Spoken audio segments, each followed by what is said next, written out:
আসসালামু আলাইকুম সকল বিনিয়োগকারী ভাই বোনদের আজকের ভিডিওতে স্বাগতম। আমি নাইমুল হাসান আছি আপনাদের সাথে। আজকের এই ভিডিওটির মূল টপিক হচ্ছে বর্তমান শেয়ার বাজারে আমাদের করণীয় এবং এই শেয়ার বাজারের কিছু অপ্রিয় সত্য নিয়ে। তো আমরা এখন সরাসরি ভিডিওতে চলে যাব। প্রথমে আমার ব্যাপারে কিছু কথা বলে নিই। আমার নাম মোহাম্মদ নাইমুল হাসান। আমার বয়স সবেমাত্র 22 বছর। আমি একজন তরুণ এবং আমি শেয়ার বাজারে প্রায় 3 বছর যাবৎ আছি। আমি পাশাপাশি একজন ক্রিপ্টো ট্রেডার এবং ফিয়েট ট্রেডার, পাশাপাশি একজন গোল্ড মার্কেট ট্রেডার। আমার ট্রেডিং প্রায় 2 বছর যাবৎ আমার অভিজ্ঞতা রয়েছে। আমি বাইরের এই মার্কেটগুলোতে প্র্যাকটিস করার সাথে সাথে বাংলাদেশের মার্কেটে গত 1.5 বছর যাবৎ ট্রেডিং প্র্যাকটিস করতেছি। তো আজকে ভিডিওটি বানানোর মূল উদ্দেশ্য হচ্ছে আমাদের শেয়ার বাজার নিয়ে, বাংলাদেশের যে শেয়ার বাজারটা আছে এটা নিয়ে কিছু কথা বলা আপনাদের সাথে। আমাদের বাংলাদেশের শেয়ার বাজারের মোট বিইউ অ্যাকাউন্ট হচ্ছে প্রায় 25 থেকে 26 লাখ। এর মধ্যে অ্যাক্টিভ অ্যাকাউন্ট যেগুলো আছে, অ্যাক্টিভ বলতে আমরা যেগুলো বুঝি, যেগুলোর মধ্যে এখনও লেনদেন হয়, এই ধরনের অ্যাকাউন্টের সংখ্যা হচ্ছে প্রায় 12 লাখ। দুর্ভাগ্যবশত দিন দিন সংখ্যাটা কমতেছে। যাই হোক, আমাদের দেশের যে জনগণ, এটার জনসংখ্যা, সেটার সংখ্যা হচ্ছে প্রায় 16 কোটি প্লাস। সেই জায়গায় শেয়ার বাজারে বিইউ অ্যাকাউন্টের সংখ্যা বাড়ার বদলে উল্টে কমতেছে, এই ধরনের কিছু রিপোর্ট আছে। রিপোর্টগুলো সত্য না মিথ্যা এগুলো যাচাই করার সুযোগ আমার হয় নাই। বাকি বাংলাদেশের শেয়ার বাজারের তারল্যর সংকটটা আসলে এটা নিয়ে আমরা সবাই জানি। বাংলাদেশের শেয়ার বাজারের তারল্য সংকট অনেক বড় একটা বিষয়। এছাড়া বাংলাদেশের শেয়ার বাজারটা অন্যান্য 5-10টা শেয়ার বাজারের মতো যে নর্মাল কোনো শেয়ার বাজার না, এটা আমরা সকলেই হয়তো জানি।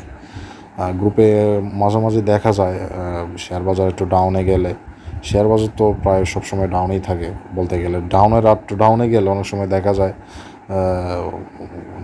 অনেক ইনভেস্টররা আছেন, তারা অনেক রাগে খুবই অনেক পোস্ট করেন, বলেন তাদের বিনিয়োগকৃত অর্থ ফিরিয়ে দেওয়ার জন্য শেয়ার বাজার মৃত, এইসব আর কি, এগুলো বলে অনেকে খুব প্রকাশ করে থাকেন। আমরা জানি গত 1 মাসে বাংলাদেশের শেয়ার বাজার প্রায় 200 পয়েন্ট ডাউনে চলে গেছে, যার ফলস্বরূপ অনেক ইনভেস্টরদের পোর্টফোলিও প্রায় 50% ডাউন। ইভেন আমার নিজেরও পোর্টফোলিও অনেক ডাউনে চলে গেছে। তো এই মুহূর্তে আমাদের করণীয় কি? আসলে আমাদের করণীয় হচ্ছে এগুলো থেকে আমাদের একটু শিক্ষা গ্রহণ করা। কেমন শিক্ষা? শিক্ষাটা হচ্ছে, আমি আপনাদের বলি, আসলে আমরা যে মার্কেটে আমরা ইনভেস্ট করি, শেয়ার বাজার, ঠিক আছে, বাংলাদেশের যে শেয়ার বাজার, DSC, Chattogram stock exchange, Dhaka stock exchange, আমাদের আসলে বাংলাদেশের শেয়ার বাজারের সাথে বাইরের শেয়ার বাজারগুলো তো একটু মিলিয়ে দেখতে হবে। আসলে বাংলাদেশের শেয়ার বাজারের তারল্য কেমন, এদিকে কোম্পানির কীভাবে ট্রেড হয়, বাইরের দেশে কীভাবে ট্রেড হয়, এগুলো আসলে আমাদের একটু মিলিয়ে দেখতে হবে। তাহলে আমরা বুঝতে পারবো যে আসলে বাংলাদেশের শেয়ার বাজারের মধ্যে আসলে ট্রেডিং বা ইনভেস্ট করা কি আসলে কি যুক্তিযুক্ত কি না। ঠিক আছে, আমরা জানি গত প্রায় এক যুগ ধরে বাংলাদেশের শেয়ার বাজার প্রায় অনেক দুর্নীতিবাজদের কবলে ছিল। এই কারণে বাংলাদেশের শেয়ার বাজার অনেক দুর্বিষহ অবস্থা হয়েছে। যাকে ওই বিষয় আর না যাই। আসলে আমার কথা বলে আপনাদের সাথে আজকে ওইদিকে আসার মূল একটা পয়েন্ট হচ্ছে, আমার এই 3 বছরের যে ট্রেডিং ক্যারিয়ার, 2 বছরের যে ট্রেডিংয়ের প্র্যাকটিস ক্যারিয়ারটা আছে, ঠিক আছে, এটা আপনাদের সাথে এটার থেকে অ্যানালাইসিস করে বাংলাদেশের শেয়ার বাজারের রিয়েলিটিটা আপনাদের সাথে তুলে ধরা। আসলে আমি বাংলাদেশের শেয়ার বাজারের প্রায় 1 বছর ধরে আছি। আমি আপনাদেরকে আমি আপনাদেরকে উপদেশ দেওয়ার মতো কেউ না, ওই যোগ্যতা আমার নাই। ঠিক আছে, আপনারা আমার থেকে অনেক সিনিয়র, আপনারা আমার থেকে অনেক ভালো বোঝেন। ঠিক আছে, তবে আমি আমার ট্রেডিং অভিজ্ঞতা দিয়ে আমি যতটুকু বুঝতে পারছি, বাংলাদেশের শেয়ার বাজারটা আসলে এটার যোগ্য না। ঠিক আছে, অন্যান্য 5-10টা শেয়ার বাজার, 5-10টা মার্কেট আছে, 5-10টা ফিল্ড আছে। এটার মতো বাংলাদেশের শেয়ার বাজারটা অনেক আলাদা। এটা আসলে আমি বলবো এটা একটা ইনভেস্ট করার মতো একটা জায়গা। যেমন ধরেন আপনার 1 কোটি, 2 কোটি, 3 কোটি, 50 লাখ, 60 লাখ একটা মোটা অঙ্কের টাকা আছে, যেটা আপনার ধরেন একটা এক্সট্রা একটা অ্যামাউন্ট বা আপনার একটা অতিরিক্ত একটা অর্থ। এই অর্থটা আপনি মানে চাচ্ছেন কোথাও একটা লাগাবেন, কোথাও ইনভেস্ট করবেন, ঠিক আছে। ওই অর্থটা আপনি তখন আপনি কী করতে পারেন, বাংলাদেশের শেয়ার বাজারে গিয়ে ট্রেডিং না, ভুলেও ট্রেডিংয়ের কথা মাথায় আনবেন না, ঠিক আছে। বাংলাদেশের ট্রেডিংয়ের কথা, শেয়ার বাজারের ট্রেডিংয়ের কথা মাথায় আনবেনই না। এটাকে মানে ট্রেডমার্ক, ঠিক আছে। আমি যেটা বলবো আপনাদের জন্য, এটা আপনি কি করতে পারেন, বাংলাদেশে কিছু ব্লু চিপ স্টক আছে, আমি নাম না বলি, আমি আপনারা অলরেডি বুঝবেন ব্লু চিপ স্টকগুলো কোনো 5-6টা ব্লু চিপ স্টকগুলো আছে। ওই ব্লু চিপ স্টকগুলোর মধ্যে আপনারা জাস্ট ডিভিডেন্ড, প্রতি বছরে ডিভিডেন্ড পাওয়ার আসে একটা এক্সট্রা ইনকাম হিসাবে, ঠিক আছে। আপনারা এই অর্থটা আপনি ওইদিকে লং টার্মের জন্য, মানে এটা মাথায় খেয়াল রাখবেন, শুধু লং টার্ম 10 বছর 15 বছর, বা আপনি চাইলে আপনার ছেলে মেয়ে, দাদা, মা, আপনার নাতিপুতি, তারা পর্যন্ত এগুলো মানে ভোগ করতে পারে, ঠিক আছে। একটা ভালো ব্লু চিপ ডিভিডেন্ডওয়ালা স্টকের মধ্যে আপনি এটা বিনিয়োগ করে আপনি জাস্ট ভুলে যান, আর ব্যাঙ্ক অ্যাকাউন্টে বছরে ডিভিডেন্ড পান, আর প্রতি মাসে এনজয় করেন, ঠিক আছে। বাংলাদেশের শেয়ার বাজারটা জাস্ট এটার জন্য আপনি করতে পারেন। বাকি আপনি যদি চান আপনি ট্রেডিং করবে আপনার 5,000 টাকার পুঁজিরে আপনি 50,000 কোটি টাকা বানাবেন, এটা আপনি আপনার বাংলাদেশের শেয়ার বাজারটা আজও এটা স্বপ্ন, ঠিক আছে। এটা অবাস্তব একটা স্বপ্ন বাংলাদেশের শেয়ার বাজারের জন্য আজও রয়ে যাবে, ঠিক আছে। যেমন ইন্ডিয়ার মার্কেটে আমরা দেখতে পাই রাকেশ ঝুনঝুনওয়ালা, ওনার পুঁজি ছিল মাত্র 5,000 টাকা। উনি 5,000 টাকা পুঁজিকে উনি আজকে প্রায় দেখতে গেলে 30,000 টাকার মতো বানিয়ে ফেলছেন। তো ওনার আজকে পোর্টফোলিও প্রায় 30,000 কোটি টাকা প্লাস, ঠিক আছে। আরেকজন আছে ওয়ারেন বাফেট স্যার, ওনার কথা সবাই জানে। চার্লি মাঙ্গার আছে, ঠিক আছে। এমন অনেক অনেক অনেক উদাহরণ আছে, ঠিক আছে। বাংলাদেশের মার্কেটে আজ পর্যন্ত একটা রাকেশ ঝুনঝুনওয়ালা তৈরি হলো না কেন, আজ পর্যন্ত একটা ওয়ারেন বাফেট তৈরি হলো না কেন, একমাত্র কারণ এইটারই কারণ, ঠিক আছে। বাংলাদেশের মার্কেটে আপনি কোনোদিনও 5,000 টাকা লাগাইয়ে কোনোদিনও আপনি 5,000 কোটি টাকার মালিক হতে পারবেন না, ঠিক আছে। বাংলাদেশের মার্কেটটা এখনও ওই জায়গায় যায় নাই, ঠিক আছে। রিজন হচ্ছে তারল্য সংকট। বাংলাদেশের মার্কেটের ডেইলি লেনদেনের পরিমাণ হচ্ছে মাত্র 500-600 কোটি টাকা, 1,000 কোটি টাকা, 2,000 কোটি টাকা সর্বোচ্চ, ঠিক আছে। এগুলা বাইরের দেশের মার্কেটে বাই ট্রাস্ট নেই, এগুলো বাইরের দেশের মার্কেটের ডেইলি ট্রেডিংয়ের মানে 5%ও না, ভালো করে 5%ও না, বুঝছেন। এগুলো ইজিলি ইজিলি একজন অপারেটর বসে বাংলাদেশের শেয়ার মার্কেট ইজিলি ম্যানিপুলেট করতে পারবে। আমার এখনও মনে পড়ে, আমি 2021 সালে একটা নিউজ দেখছিলাম বাংলাদেশের শেয়ার বাজারে, যে একটা সিপার্ল না মানে কোনো একটা শেয়ারের আমি একটা নিউজ দেখছিলাম। একজন ইনভেস্টরের কোম্পানির, বিদেশি একটা ইনভেস্টর, মাত্র $21 মিলিয়ন, মাত্র $21 মিলিয়ন, আমি আবারও বলতেছি মাত্র $21 মিলিয়ন উনি সেল করছে। ওনার ভাগের যে শেয়ার আছে, এই শেয়ার $21 মিলিয়ন সেল করছে, ঠিক আছে।